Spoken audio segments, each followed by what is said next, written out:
പ്രിയപ്പെട്ടവരെ,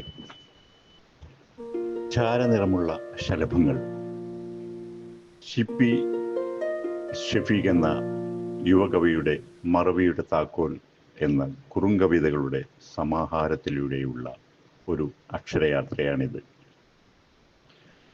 വസന്തം പൂത്തുവിടർന്ന ആരാമത്തിലേക്കാണ് വർണ്ണച്ചിറകുള്ള ശലഭങ്ങൾ കൂട്ടമായി എത്താറുള്ളത്.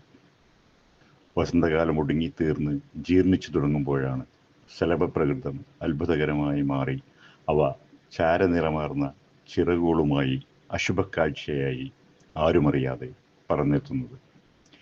പ്രകൃതി സമർത്ഥമായി ഒളിപ്പിച്ചു വെച്ച ഈ രസതന്ത്രം തന്നെയാണ് സർഗാത്മക സൃഷ്ടിയിലൂടെ വർണ്ണാഭയും വർണ്ണരാഹിത്യവും നിർമ്മിച്ചെടുക്കുന്നത്. ശുഭകാലവും അശുഭകാലവും എന്ന കാലഭൈരവ ജാലം തന്നെയാണിത്. ഷിപ്പി ഷഫീഖ് എന്ന പുതുകവിയുടെ മറവിയുടെ താക്കോൽ എന്ന കവിതാ സമാഹാരമാണ് എൻ്റെ വായനയിൽ. ഹൃദയത്തിൽ മുറിവേൽപ്പിച്ചവരോട് എല്ലാം പൊറുക്കാം, മറക്കണമെന്ന് വാശി പിടിക്കരുത്. മറവിയുടെ താക്കോൽ എൻ്റെ കയ്യിലല്ല. ഗ്രന്ഥനാമം തന്നെയാണ് കവിയുടെ ആത്മധ്വനനമായി ആരംഭിക്കുന്നത്. എത്ര വലിയ ഓർമ്മകളും താഴിട്ട് പൂട്ടിവെക്കാം, ആവശ്യമുള്ളപ്പോൾ തുറന്നെടുക്കാം. പക്ഷേ മറന്നു വെക്കേണ്ട മഹാമറവികളെ നാം എങ്ങനെ താഴിട്ട് പൂട്ടിവെക്കും? ഭൂമിയുടെ അക്ഷാംശവും രേഖാംശവും പോലെ ഒരു സാങ്കല്പിക താക്കോൽ പോലും സൂക്ഷിച്ചു വെക്കാൻ മനുഷ്യനാകുന്നില്ല.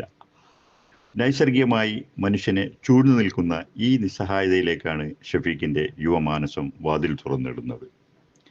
150-ൽ അധികം കുറുങ്കവിതകളുടെ ശേഖരത്തിലെ ആദ്യ കവിത ഇങ്ങനെ ആരംഭിച്ചു നീങ്ങുമ്പോൾ കവിയുടെ ആത്മഗദ്യമായി മാറുന്നുണ്ട് ഈ മോചിപ്പിക്കപ്പെടേണ്ട താക്കോൽ തേടൽ. ജീവിതമാകെ ചൂഴ്ന്നിൽക്കുന്ന ഒഴിയാബാധയെ ആർക്കും പൂരണം സാധ്യമാകാത്ത മാനുഷിക സന്ധിയായി തീരുന്നുണ്ട് ഈ ശീർഷക ജാലകം. ഒരു താക്കോൽ ദ്വാര ശസ്ത്രക്രിയയിലൂടെ മാത്രമേ സമൂഹത്തിൽ പടർന്ന ജീർണരോഗത്തിന് ശമനമുള്ളൂ എന്നും കവിതാ ശീർഷകം നമ്മെ ഓർമ്മിപ്പിക്കുന്നു. 4 വരിയിലും 8 വരിയിലും 12 വരിയിലുമായി വളർന്ന് ഉയർന്ന വിധാനം തേടുന്ന എല്ലാ രചനകൾക്കും വ്യത്യസ്തമായ ആശയപ്രകാശനം സാധ്യമാക്കുന്നുണ്ട്. വരികൾക്കൊടുവിൽ ദാർശനിക ചിന്തയുടെ ശൂന്യസ്ഥലികൾ സൃഷ്ടിക്കുക എന്നതാണ് ഷഫീഖ് എന്ന എഴുത്തുകാരൻ്റെ രീതി. നിരത്തിവെക്കുന്ന ചെറു വരികൾക്കപ്പുറം അതിരറിയാത്ത കാണാവരികളുടെ ദാർശനിക മുഴക്കം വായനക്കാരന് കേൾക്കാതെ പോകാനാവില്ല. സമകാലിക സംഭവ സമസ്യകൾക്കൊപ്പമുള്ള ഒരു സംവാദ സഞ്ചാരമാണ് ഈ കവിതകളുടെ മൗലികത. ഒടുവിൽ വായനയുടെ സഞ്ചാരം നിലച്ചു കാവ്യ ദംശനമേറ്റ ഓരോ വായനക്കാരനും സ്വയം തിടം വെച്ച് വളർന്ന് ഭീമാകാരം പൂണ്ട് ഒരു വാമനപാദം പോലെ ആകാശ ഭൂമികളെ അളന്നെടുക്കാൻ തിടുക്കപ്പെടുന്നുണ്ട്.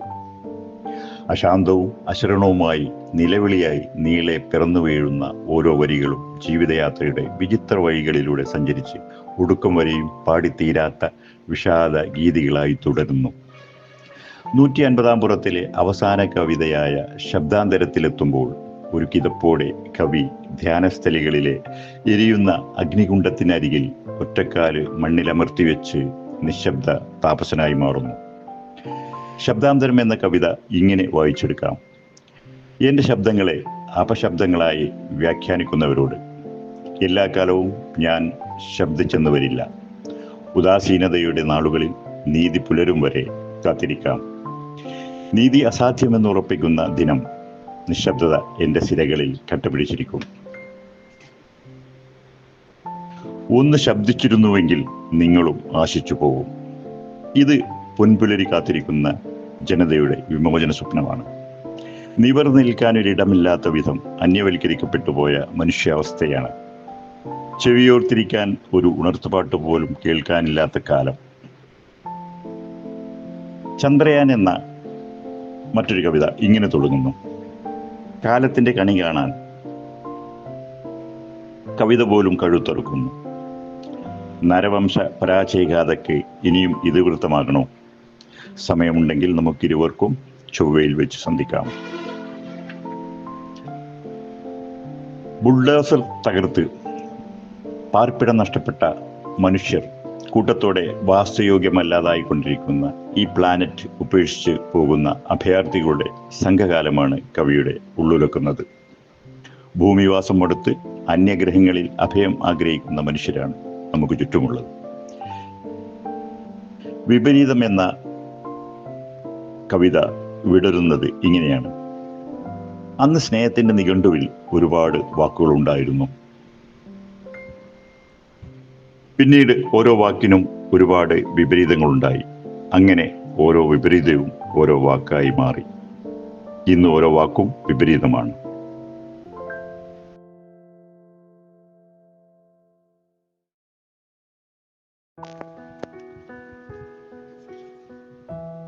ഭാഷ വിശുദ്ധമായിരുന്ന ഒരു തെളിഞ്ഞ കാലത്തിൽ നിന്നും അന്തരീക്ഷ മാലിന്യം പോലെ വാക്കുകളും മലിനമായി. എവിടെ മനുഷ്യൻ അവിശുദ്ധ ബാന്ധവത്തിൽ അകപ്പെടുന്നുവോ അവിടെ എല്ലാ ജൈവിക ഭാഷയും ഭ്രാന്തമായി ഒടുങ്ങുന്നു.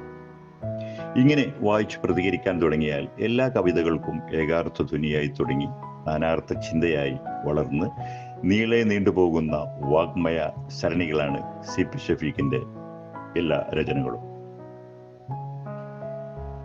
മതപണ്ഡിതൻ എന്ന കവിതയിലൂടെ യഥാർത്ഥ മതം തിരിച്ചറിഞ്ഞിട്ടില്ലാത്ത വിശ്വാസി സമൂഹത്തിന്റെ അജ്ഞതയെ വിളിച്ചുണർത്തുകയാണ് കവി. പട്ടിണി മൂലം റെയിൽവേ ട്രാക്കിൽ തലവെച്ചവന്റെ ചിതറിയ തലയോട്ടി നോക്കി വിശ്വാസത്തിന്റെ കരുത്തിനെ കുറിച്ചാണ് മതപണ്ഡിതൻ വാചാലനായത്. വിശപ്പടക്കാൻ സുവിശേഷം പറയുന്നവന്റെ മതം അത്രയൊക്കെ ചിന്തിക്കുകയുള്ളൂ. എന്താണ് മതം? ആരാണ് മതപുരോഹിതൻ? പ്രവാചകചര്യകൾ ആപാതചൂടം പിൻപറ്റുന്ന വിശ്വാസി സമൂഹത്തിന് എവിടെ വെച്ചാണ് ഉന്നതമായ മാനവികതയുടെ മൂല്യശോഷണം ബാധിച്ചത്? മതവും മനുഷ്യന് ഒരു സ്വപ്നാടനമാണ്. യാഥാർത്ഥ്യം കാണാതെ അയഥാർത്ഥതയിൽ ആണ്ടുപോയ വെറുമൊരു സ്വപ്നാടനം.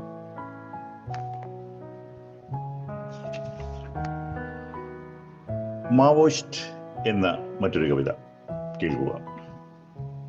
കാട്ടിലെ അനീതി മടുത്തു നാട്ടിലിറങ്ങുന്നു വന്യജീവികൾ.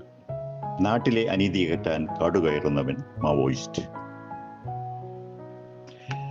നരഭോജിക്കടുവകളുടെ ഒളിയാക്രമണങ്ങളും മതയാനകളുടെ കൊമ്പുകോർക്കലും കണ്ട് വന്യതയുടെ കാട്ടുതീ പെരുകി വളർന്നു കത്തുന്ന കാടകം തന്നെ നാടായി മാറുന്ന വനഗർജനമാണ് ഈ കവിത.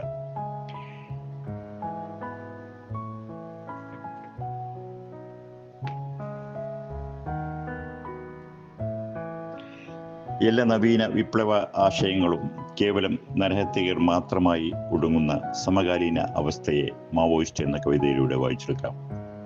ഈ പുസ്തകത്തിലെ ഓരോ പേജിലും 8 വരിയിലും 4 വരിയിലുമൊക്കെയായി കവിതയുടെ രേഖാചിത്രങ്ങൾ വരച്ചിടുന്ന ഷഫീഖിന് പറയാൻ പിന്നെയും ഏറെ ബാക്കി വെച്ച് കാവ്യാക്ഷരങ്ങൾ പൂർണ്ണത കാണാതെ ശേഷിച്ച അശാന്തതയിൽ അലയുകയാണ്.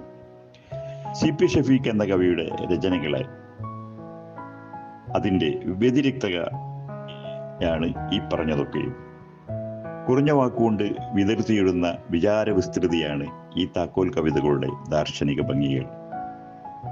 എല്ലാ കെട്ടുകാഴ്ചകളുടെയും ദുരന്ത സൂചനകളുടെയും ശരമനകളേറ്റ് നൊമ്പരപ്പെടുന്ന കവിക്ക് മൗനത്തിന്റെ വാൽമീകം മാത്രമാണ് വായനക്കാരന് പാരിതോഷികമായി പകർന്നു നൽകാനുള്ളത്. നന്ദി, നമസ്കാരം. നിങ്ങളുടെ പ്രിയപ്പെട്ട MP നിലമ്പൂർ.